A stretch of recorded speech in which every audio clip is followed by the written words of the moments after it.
sampai dengan hari ini belum bisa move on. Upaya-upaya untuk terus menjatuhkan Jokowi dilakukannya. Ya. Gila, orang segitunya ya. Demi kekuasaan, demi gengsi, kalah dalam bertarung, ya, nggak dapat jabatan, ya, nggak dapat kesempatan, ya, seumur hidupnya mendeklarasikan dirinya menjadi pembenci Jokowi sampai mati. Siapa, Gri?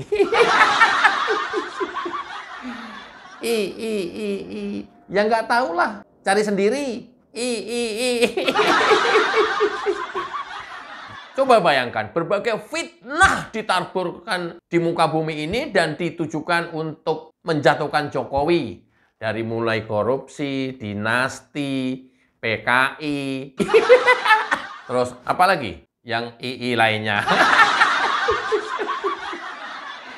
Semuanya nggak mempan dan tidak bisa menunjukkan bukti-buktinya. Sampai ijazah palsu, sampai TSM, sampai penjahat demokrasi, sampai macam-macam. Dan satu pun tidak mempan, tidak bisa untuk menjatuhkan Jokowi. Itu fakta yang kita bisa lihat sampai dengan hari ini. Ternyata para pembenci ini tidak berhenti sampai di situ. Hampir setiap kesempatan, dia berhimpun, dia berkumpul, dia merencanakan sesuatu, sampai ke pemakzulan, ini udah paling parah kan? Sampai ke mau menyeret Jokowi ke pengadilan, mau nyeret Jokowi ke penjara. Semua upaya sudah dilakukan dan satu pun nggak ada yang bisa berhasil. Ternyata manusia-manusia ini tidak berhenti berusaha. Mereka mencoba memakai NGO internasional. Ini dugaan saya untuk mencoba terus menjatuhkan Jokowi. Even Jokowi hari ini sudah tidak menjabat. Ya, kalau kemarin acaranya melengsarkan, sekarang udah lengser, tidak berhenti sampai di situ. Karena apa? Ya ini orang-orang yang kalah berprestasi, orang-orang yang kalah membuat pengaruh di negeri ini. Ini adalah orang-orang pecundang. Serius lagi, serius. Oke, di sesi video ini nanti saya akan bahas upaya-upaya menjatuhkan Jokowi, kemudian dilakukan itu lewat NGO internasional atau LSM internasional. Kemudian saya akan bahas bantahan Jokowi. Kemudian saya akan analisa polling yang dilakukan oleh NGO tersebut. Saya juga akan bahas analisa tokoh-tokoh dunia lainnya yang dibandingkan dengan Jokowi. Katanya terkorup nomor 3 sedunia. Dan yang terakhir adalah analisa siapa kira-kira para pelaku orang-orang Indonesia yang rela menjual negaranya ke dunia asing. Ngeri kali, Gri. Iya. Ini udah parah banget. Nah, karena udah parah dan saking pentingnya video ini, tolong jangan di-skip dan sebarluaskan ke seluruh media sosial yang Anda punya. Kenapa? Penting supaya masyarakat Indonesia tidak tersesatkan oleh para pecundang dan para pembenci Jokowi yang sampai dengan hari ini belum bisa move on. Keren kali, Gri. Ini penting. Kenapa? Ini memang kan disengaja dan diciptakan oleh para pecundang itu tadi. Sengaja dihembuskan dan dibikin oleh orang-orang pembenci Jokowi. Memakai jaringan internasional. Karena apa? Di dalam negeri dia udah mentok. Udah berbagai macam upaya sudah dilakukan dan tidak pernah satu pun ada yang berhasil.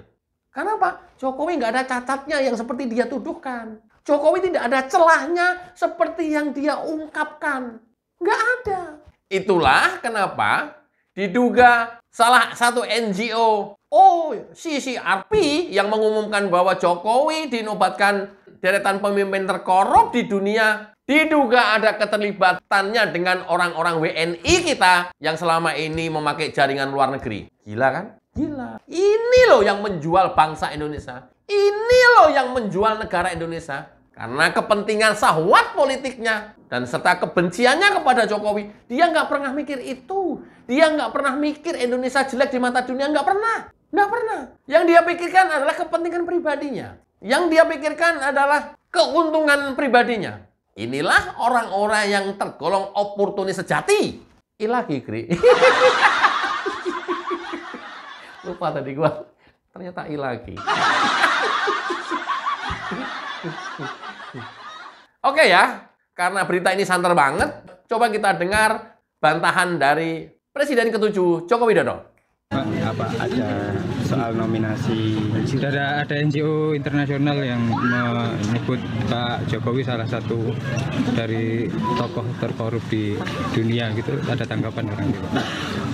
Ya terkorup apa? Yang dikorupsi apa? Ya dibuktikan apa? Katanya dianggap memanipulasi sistem gitu, Pak.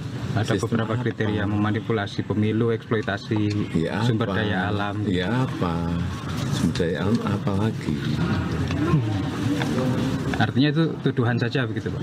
Ya sekarang kan banyak sekali fitnah, banyak sekali framing jahat, banyak sekali tuduhan-tuduhan tanpa ada bukti. Itu yang terjadi sekarang kan. Jadi menurut Bapak itu muatan politis, Pak? Ya ditanyakan aja. Tanyakan aja, orang bisa memakai kendaraan apapun lah. Bisa pakai NGO, bisa pakai partai, bisa pakai ormas untuk menuduh, untuk membuat framing jahat, membuat tuduhan jahat-jahat seperti itu. Ya. Terima kasih, Bapak. Itu benar sekali, mutlak benar apa yang disampaikan oleh Presiden ke-7 Joko Widodo. Mutlak benar. Kenapa? Ketika mereka dengan berbagai upaya yang tadi saya sampaikan di pembukaan tidak berhasil, gagal total atau gatot. Loh kok Bang nyebut gatot? Emang ada gatotnya nanti di situ? Bukan Gatot Nurmantio. Gatot itu gagal total. Oh berarti Gatot Nurmantio gagal total dong Bang. Ya! Ya enggak lah. Segagal-gagalnya Gatot kan dia nyampe level jenderal. Enggak lah. Enggak berhasil dia. Kenapa namanya Gatot tetap ya Bang ya?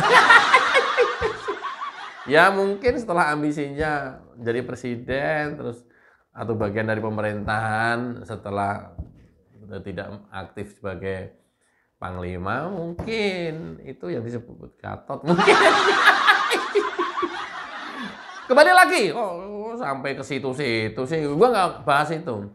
Oke, karena di dalam negeri sudah gagal melalui upaya-upaya yudikatif, institusi hukum gagal, melalui upaya-upaya legislatif, institusi politik gagal, melalui upaya-upaya keluarga gagal, isu-isu dinasti gagal, isu-isu kriminal gagal, seperti ijazah palsu, isu-isu demokrasi gagal, isu-isu asu tenan.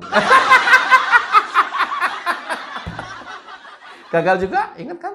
Siapa yang berkomentar asu tenan? Gagal? Sekarang mereka ini berupaya lewat NGO internasional. Salah satunya OCCRP. Ini adalah NGO, organisasi internasional, gabungan dari beberapa jurnalis. Nah, OCCRP ini membuat polling. Bang, polling apa survei?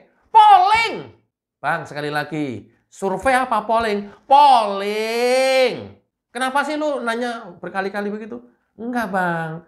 Kalau survei, akurasinya tinggi. Margin error itu 1-3%. Atau bisa jadi 2-5%. Tergantung sampling. Nah terus, apain kamu? Enggak, Bang. Kalau polling, akurasinya sama sekali diragukan, Bang. Ya, namanya juga polling, Bang. Sok banget lu jelasin gua lu. Enggak Bang, serius Bang. Ini terjadi percakapan antara ahli survei atau lembaga survei dengan Agrif Fanani. Bisa aja lu. Enggak Bang, serius. Karena sekali lagi Bang, kalau survei ya margin error-nya itu 2% average. Satu, yang kedua dia menyebar sampling atau mengambil sampling itu yang mewakili misalnya seluruh dunia ya di beberapa benua. ya, sehingga akurasinya tinggi. Nah, tapi kalau polling, Bang, polling itu hanya ngeblas pertanyaan, mungkin hanya dalam satu ceruk atau satu komunitas, di komunitas lain juga nggak kesentuh. Nah, ini sulit dipertanggungjawabkan kebenarannya. Akurasinya sama sekali nggak ada. Oh gitu. Ya. Emang lu baru tahu, Kri? Oh, iya sih. Tapi kan tadi yang jelasin Akri juga itu. Enggak, gua lembaga survei nih. Lu jangan macam-macam lu. Oke. Nah, Kri, gampangannya begini. Kalau survei ya kita yang sudah banyak tahu dilakukan di setiap kali momen pilkada, pilpres, pemilu yang lainnya. Tapi kalau polling, lu kan Gri, barusan bikin polling tuh Gri. Barusan gue lihat di postingan kamu ada polling tuh. Jadi dialognya terbalik begini. Yang punya akun gua, yang siaran gua, yang narasi gua. Lu ngajarin gua. Enggak, ini serius. Oh, kata lembaga survei. Gri, lu barusan bikin survei. Tuh, gua lihat tadi tuh. Menurut Anda, siapa presiden terburuk di Indonesia? Itu kan surveinya. Ya. Lu baca lu. Ya, gua ikutan polling itu. Itu kan pollingnya, iya. Gua ikutan milih. Nah, di situ lu cantumin. Siapa presiden terburuk di Indonesia? 1, Soeharto. 2, SBY. 3, Megawati. 4, Joko Widodo. Kemudian lu blast di media sosial lu, kemudian orang pada milih di situ. Ini namanya polling. Lu nggak mempedulikan, nggak bikin analisa apapun, penyebarannya di mana, lu nggak mikirin itu. Lu blast aja. Nah, saya lihat tadi tuh terakhir sudah ada 4.000 yang ngeklik, yang ikutan polling. Dari 4.000 orang itu, atau dari 4.000 yang memberikan polling itu, 80% lebih mengatakan bahwa Megawati presiden terburuk dalam sejarah Indonesia. Loh, kok Mega, Bang? Ya itulah, Gri. Artinya apa, Gri? Artinya, ini itu karena yang memposting lu. Ya. Yang memposting lu itu yang datang mengunjungi website lu atau media sosial lu atau polling lu di YouTube ini adalah orang-orang yang dalam komunitas pemilih Jokowi. Orang-orang yang dalam komunitas mendukung Jokowi. Mungkin ada sekitar 80% masyarakat Indonesia. Nah, coba polling ini kamu blast, atau polling ini yang membuat orang-orang pembenci Jokowi yang ada di sini, ya grupnya buzzer-buzzer PDIP, grupnya para pembenci Jokowi, ya kayak Refli Harun, Faisal Assegaf, buzzer-buzzer PDIP. Coba polling yang sama, pertanyaan yang sama, pilihan yang sama, yang melakukan dia, pasti yang terjadi adalah presiden terburuk sepanjang sejarah di Indonesia adalah Joko Widodo. Udah pasti. Iya juga ya. Lo kayak gini-gini baru tahu ya, Gri ya? Iya sih, baru tahu, Wak. Make sense ya. Artinya apa? Ya, polling itu hasilnya adalah tergantung di mana kamu menyebarkan informasi dan berita tersebut. Ya, kalau di ceruknya pendukungnya Jokowi, udah pasti Jokowi bagus. Kalau ceruknya di pembenci Jokowi, hasilnya adalah jelek Jokowi. Sama persis polling yang dilakukan oleh OCCRP. Sama persis. Ya, mereka menyebarkan pertanyaan melalui Google Form, kemudian orang pada ngisi. Nah, yang mengunjungi, yang mendatangi website itu atau yang mendapatkan Google Form itu, ya rata-rata orang-orang pembenci Jokowi. Udah kebayangkan apa hasilnya? Pasti Jokowi dinobatkan adalah orang terkorup di dunia. Beda lagi kalau kemudian NGO internasional, selain OCCRP misalnya, saya nggak tahu NGO internasionalnya yang cenderungnya ke Jokowi, kalau dia yang membuat polling, pasti hasilnya Jokowi orang terhebat di dunia. Oh, polling tuh begitu. Iya. Iya. Coba deh aku kunjungin dulu pollingnya Agri Fanani. Adanya di mana? Buka aja tuh YouTube-nya Agri Fanani. Ada pollingnya tuh, coba. Udah 4.000 lebih tuh. Dari 4.000 itu mengatakan bahwa Megawati presiden terburuk sepanjang sejarah Indonesia. Lantas maknanya apa, Gri? Kalau kondisinya seperti itu, polling yang dilakukan oleh OCCRP itu, ya akuntabilitasnya nothing. Dan nggak ada ngaruhnya apa-apa. Nggak ada ngaruhnya apa-apa. Jauh banget dari faktual. Ya, karena apa? Nah, itu adalah analisa polling yang tadi saya bilang di pengantar di depan. Nah, kira-kira siapa tokoh-tokoh orang Indonesia WNI yang berperan ikut aktif dalam memberikan polling itu? Gampang banget ditebak. Sama seperti tadi yang saya sampaikan di depan, orang-orang pembenci Jokowi yang pengen memazulkan Jokowi, ya, yang sampai dengan hari ini terus menyerang Jokowi, gagal, tidak berhasil. Tapi dia punya jaringan internasional. Dia seringkali bicara di kancah internasional. Dia seringkali menyitir atau mengambil berita-berita dari media internasional.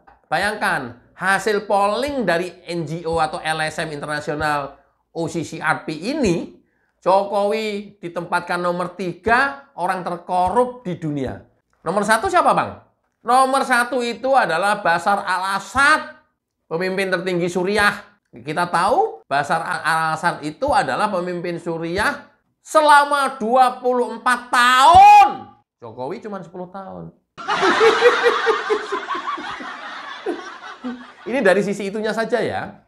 Makanya kalau sudah terlalu lama berkuasa, kecenderungannya biasanya otoriter. Otoriter kecenderungannya adalah korup. Mungkin dari sisi itu dia dinobatkan.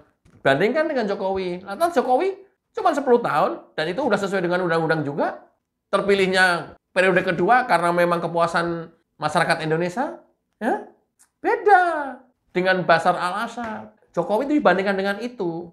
Kemudian yang kedua adalah William Koto, pemimpin tertinggi Kenya. Ini masuk deretan pemimpin terkorup dunia karena barusan dia memecat seluruh kabinetnya. Bayangkan. Nggak tahu apa permasalahannya. Karena banyak demo terus, ya, dia memecat seluruh kabinetnya. Jokowi itu dibandingkan dengan itu. Kan? Apa? Apa? Namanya apa? Pinter atau GOBLOK? Apa, Gri? Nggak tahu. Blok A atau Blok M gitu dah. Oke. Kita bawa ketawa aja ya. Orang-orang yang terus sibuk menjalin hubungan internasional untuk menjatuhkan Jokowi. Kita ketawain aja. Kita tahu, orang-orang itu tahu. Tahu. Langsung tak langsung, mereka melakukan itu. Kita tahu. Bukan kita nggak tahu. Bukan rakyat bodoh. Tahu. Siapa-siapa yang ikutan mengindos secara langsung atau tak langsung, atau menginsert polling OCCRP itu, kita tahu. Oke, kita lanjut dulu. Kemudian Jokowi dibandingkan dengan Bola Ahmed Tinubu. Siapa dia? Dia adalah pemimpin Nigeria. Tinubu pernah melarikan ke luar negeri, pernah di penjara juga. Tinubu ini juga menjadi salah satu orang terkaya di Nigeria. Ini dibandingkan dengan Jokowi. Jokowi orang terkaya di Indonesia. Selama menjabat 10 tahun presiden ke-7, lantas sekarang menjadi kaya raya atau menjadi orang terkaya di Indonesia. Ini yang dibandingkan ini. Itu waras. Gri, jangan dibongkar semua dong, Gri. Nanti rakyat jadi tahu dong. Ya! Maksud gue pakai jaringan internasional, gue bikin framing dari dunia internasional biar tingkat kepercayaan masyarakat itu lebih percaya. Kamu jangan patahkan lagi, Gri. Bantu gua dong kali-kali. Gua serius nih melakukan upaya-upaya nih lewat jaringan internasional nih, Gri. untuk menjatuhkan Jokowi. Lu jangan tangkis lagi lah serangan ini. Udah dapat apa sih lu dari Jokowi? Udah, dapat apa lu? Gua kasih yang lebih besar lagi dibanding yang lu dapat dari Jokowi. Iya. Jangan dipatahin lagi, Gri. Orang jadi tahu. Ini kan udah pakai jaringan internasional biar lebih terpercaya lagi. Kalau benar-benar Jokowi itu orang terkorup di dunia. Iya. Oke. Kemudian Jokowi dibandingkan juga dengan Sheikh Hasina, Perdana Menteri Bangladesh yang kemarin mengundurkan diri karena didemo oleh warganya. Tapi jangan salah, Sheikh Hasina ini menjabat sebagai Perdana Menteri di Bangladesh selama 3 dekade. Berapa? Ya selama 30 tahunan kurang lebih. Jokowi dibandingkan dengan ini, dijejerkan dengan ini. Ya, di deretan orang-orang yang terkorup di dunia. Nggak apa-apa, nggak apa-apa. Situ waras. Delok kok jaran. Nggak apa-apa. Disangka masyarakat bego kali. Ya udah biarin aja, nggak apa-apa. Di video saya sebelumnya ada komentar. Gri, junjungan lu tuh menjadi daftar orang terkorup di dunia. Oh, bagus dong, ntar gue juga minta jatah lah katanya. Bang, situ waras. Situ udah siuman. Hah? Oke, Jokowi juga dibariskan dalam deretan orang terkaya di India. Dan sekaligus pemimpin tertinggi di India, Gautam Adani. Gautam Adani ini tidak saja terkaya di dunia, dia adalah deretan 3 besar orang terkaya di dunia. Loh, bukan Bill Gates, dia termasuk. Di tahun 2021 dia di deretan Bill Gates. Tapi setelah tahun-tahun tersebut, dia di deretan Elon Musk, pemilik mobil Tesla. Wah, ini mah gila. Iya. Dia termasuk 3 besar orang terkaya di dunia. Ini juga yang dibandingkan Jokowi. Nah, ini termasuk dituduh korupsi. Jokowi dituduh juga korupsi. Orang terkorup di dunia. Adani ini hampir menguasai ekonomi India. Bahkan di belahan dunia lainnya. Termasuk mempunyai saham 75%. Bandara Mumbai. Termasuk dia yang menguasai pembangkit listrik tenaga surya. Udah deretan 3 orang terbesar, orang terkaya di dunia, men. Jokowi? Jokowi itu deretan pemimpin termiskin di dunia. Kalau nggak dapat rumah dari negara, dan itu pun sekarang lagi dipermasalahkan, jangan dikasih dah katanya. Ya! Yeah! Dia nggak punya apa-apa, cuma serumah-rumahnya itu aja sekarang dia tinggal. Jadi Jokowi dibandingkan dengan orang-orang yang ini, ya, orang-orang terkorup di dunia. Situ waras. Nah, situ waras. Nah, sekarang analisa kira-kira siapa nih pelaku atau orang-orang WNI yang ikut-ikutan nimbrung di sana, atau setidaknya ikut mengondisikan terjadinya polling ini. Ya! Yeah! Serius, Gri. Tapi ini analisa ya, analisanya dugaan, ya, dugaan itu biasanya berdasarkan kegiatan satu dihubungkan dengan kegiatan lainnya. Biasanya peristiwa satu dihubungkan dengan peristiwa lainnya, dan itu by asumsi.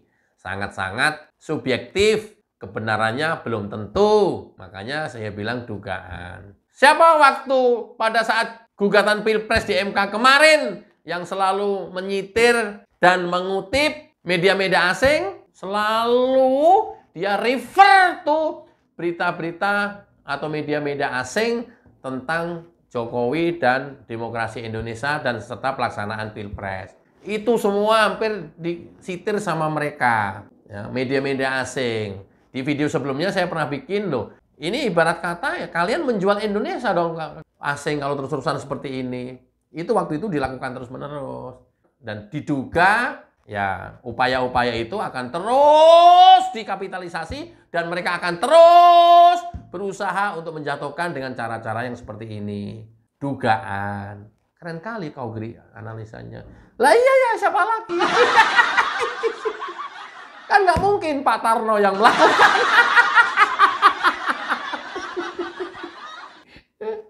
Kan nggak mungkin. Atau tokoh-tokoh politik saingannya Jokowi selama ini yang nggak punya jaringan internasional, nggak mungkin dia bisa melakukan ini. Terus siapa lagi, Gri? Ya tokoh-tokoh yang masih selingkaran itu, yang setiap kali pulang ke Indonesia, dia berkomentar, berstatement, bikin podcast di mana-mana yang intinya terus menyerang Jokowi. Siapa, Gri? No. Enggak. Siapa inisialnya? Nggak usah. Siapa? Ya, itu. Udah cewek apa cowok? Ya. Dia yang mempunyai jaringan internasional. Ya, secara ya kalau memungkinkan dia yang memungkinkan. Kemudian dia melakukan apa tidak itu masih perlu pembuktian. Artinya ini diduga. Kan tadi udah disclaimer di depan, peristiwa satu dihubungkan dengan peristiwa yang lainnya dan sangat-sangat subjektif. Oke, tapi make sense juga sih, Gri. Ya! Lu yang bilang loh. Iya, make sense juga sih, Gri. Terus siapa lagi, Gri? Anda ingat peristiwa diskusi yang dibubarkan oleh sekelompok orang tak dikenal?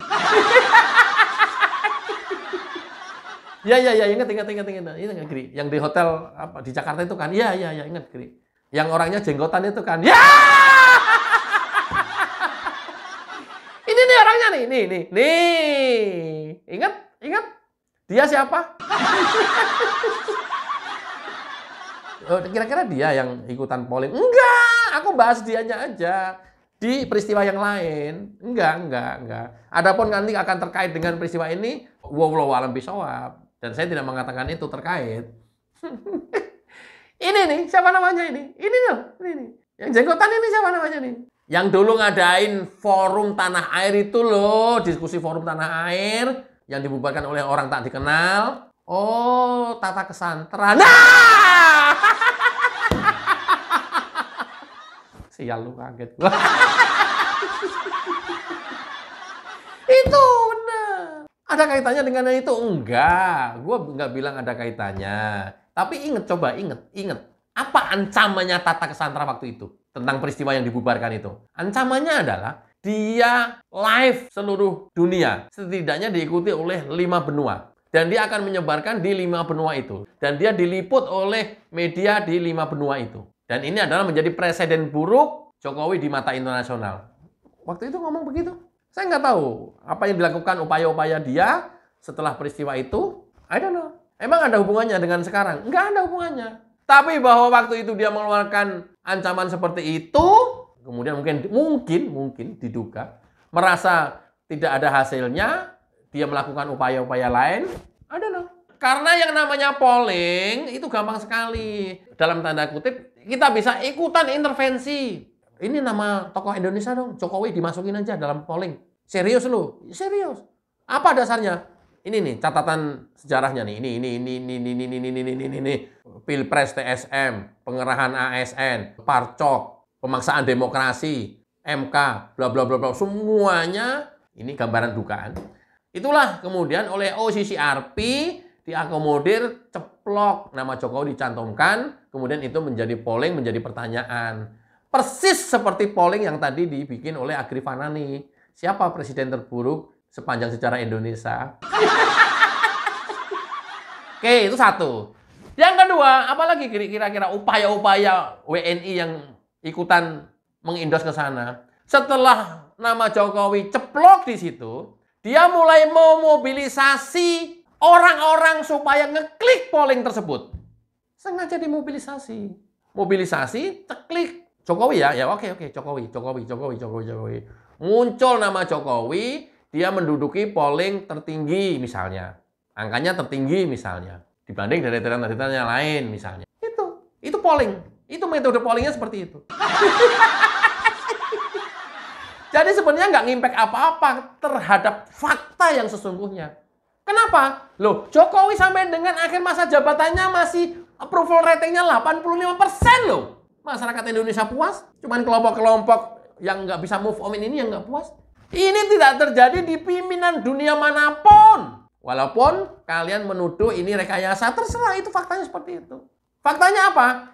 Wah, kalaupun itu rekayasa, sampai dengan hari ini Jokowi masih dikerubutin, didatengin masyarakat luas, berbondong-bondong ke rumahnya. Itu kan data empiris di lapangan yang tidak bisa terbantahkan. Masih dibantah lagi. Ah, itu mah settingan, disuruh-suruh datang ke rumahnya Jokowi. Kalau cara berpikir kalian kayak begitu, udah nggak ada gunanya di dunia ini. Ya karena apa? Karena hanya membuat dosa terus. Curiga ke orang lain. Lantas apa hubungannya tata kesantaran dengan polling ini? Nggak ada hubungannya. Saya hanya menyampaikan peristiwa pada saat itu. Terus saya menyampaikan adalah metode polling itu seperti ini. Ya, bisa saja. Berarti tata kesantaran ikutan ini? Enggak, siapa yang bilang? Tapi kok kayak ada hubungannya, ya terserah lu yang menilai sendiri. Masuk ya, masuk Pak Eko. Masuk tuh barang geri. Iya. Dan banyak lagi, saya udah nggak usah bahas lagi kepanjangan. WNI yang memang mempunyai jaringan internasional, ya biasanya mereka menggandeng NGO untuk mendiskreditkan Indonesia, untuk mendiskreditkan pemimpin-pemimpin Indonesia yang dia nggak sukai, atau untuk menjatuhkan pemimpin-pemimpin Indonesia yang dia tersakiti. Siapa itu? Misalnya HTI. HTI jaringannya internasional. Dia tersakiti, iya, karena dibubarkan oleh Jokowi. Berarti ini HTI dong, Gri, yang melakukan. Saya nggak bilang begitu. Karena kan harus ada bukti kalau saya berani bilang begitu. Tapi ya ada peristiwa satu dengan peristiwa lainnya, ya saya sajikan, selanjutnya kesimpulan terserah Anda. Pinter lo, Gri, lemparnya gua lagi nih yang harus membuat kesimpulan. Loh, itu faktanya kan seperti itu. HTI jaringannya internasional, men. Dan dia akan terus berbuat apapun yang dia bisa lakukan mau untuk mematikan Jokowi, sama dengan mereka dimatikan oleh Jokowi. Ya juga ya. Iya. Sekali lagi, peristiwa ini ada kaitannya dengan itu. Wallahu a'lam bishawab. Hanya Allah dan para pelakunya yang tahu. Tapi bahwa CCRP ini berlaku menjalankannya independen, benar-benar independen murni, tanpa ada orang WNI yang ada di situ memberikan masukan apapun, kok rasanya sulit dipercaya nalar. Gua pakai delik hukum ini. Kok rasanya sulit dipercaya oleh nalar. Berarti ada orang WNI yang ikut andil di situ. Aku nggak berkata begitu. Iya! Udah, kembali lagi. Kesimpulannya adalah terserah Anda. Saya hanya menyajikan data dan peristiwa. Ada hubungannya atau tidak, itu kesimpulan ada pada Anda. Mudah-mudahan bermanfaat dan kita tidak mudah tersesatkan oleh framing-framing jahat yang selama ini terus menyerang Jokowi. Wassalamualaikum warahmatullahi wabarakatuh. Cayo.